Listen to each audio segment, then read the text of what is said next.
One of the worst things that happened to me after my accident was the day they told me I would never be able to walk again.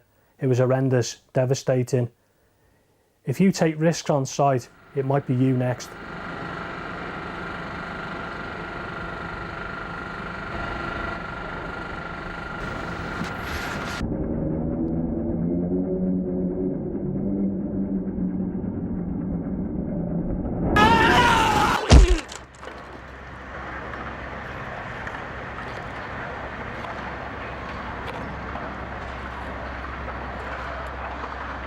When you're working up high, it's not worth taking any risks whatsoever, because a couple of seconds later, you could be hurtling towards the floor. Just think, is it worth it? What effect is it going to have on your family? Where's the money going to come from?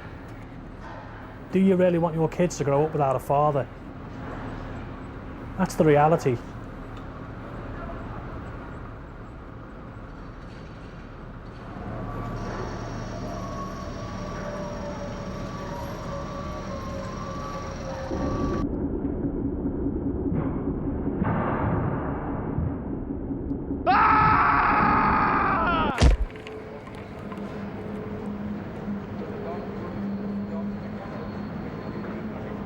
Don't take risks.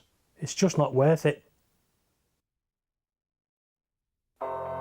It goes without saying that working at heights is a dangerous business and should be taken very seriously. Now and again, we all have to work at heights, up on scaffolds, on platforms, and working up ladders. But have you ever stopped to think whether you really need to be working at heights? A lot of the time you probably don't. You'd be surprised. Have a think about it next time. If you don't really need to, find another way. Scaffolds and tower scaffolds. You'll see them on just about all of the sites. Putting them together is a big job, and an important one as well. You're best to leave it to those who are qualified. Every work area where you work needs to be safe and completely secure, so it's not worth leaving it to chance. If you're working on a scaffold, check there's a scaff tag that states it's safe before you even set foot on it. If there isn't, ask someone why not. Not just for you, but for your mates as well. You might get away without an accident, but what about the bloke after you? Or the bloke after him? Whatever scaffold you're working on, the platform should have the minimum toe board and 2 handrails. Anything less is not good enough. Let your supervisor know about it right away if it isn't up to scratch. Alterations to any part of the scaffold must only be done by someone who is trained and competent to do so. Same goes for tower scaffolds. Accept nothing less than total safety when you're at work. Ladders are something we probably use all the time, but do we really need to? A lot of the time we reach for the ladder to do work we'd be better off doing some other way, or maybe by someone better qualified for the job. There's no point in putting yourself at risk if you don't have to. If you do use a ladder, make sure you know how to use it correctly. Ask yourself a few questions.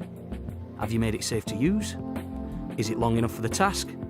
Do you need someone to help you? It's more than likely some of you have worked on MUPs, or mobile elevated working platforms. If you have, or if you're going to, you must be trained and competent to operate them. One thing you can do is make sure you're using your harness according to the manufacturer's recommendations. It's a simple thing to do, but it can make a big difference. As well as looking out for yourself and your mates, you need to make sure everyone on site is safe, especially when you're working up on a MUP, where you could be dropping tools or materials over another work area. Your best bet is to make sure you cordon off a work area before you start. On some sites, you might work with a safety net. It's another precaution that's taken as a further level of safety, and any extra protection has got to be a good thing. Again, just keep in mind that the net should only be put together by those who are competent.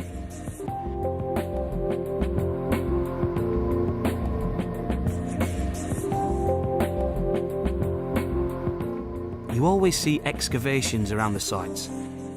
They're part and parcel of the work that goes on around the project. Any excavation should be properly protected with barriers and safety observed when working or moving around them. Excavations are potentially very hazardous, with severe drops and pits containing rebar and other very dangerous materials. Safety harnesses should be a last resort of protection when working at height, but if you do need to wear a harness, Make sure you've been fully trained. You should do a visual inspection every day with a competent person recording all full inspections every 6 months.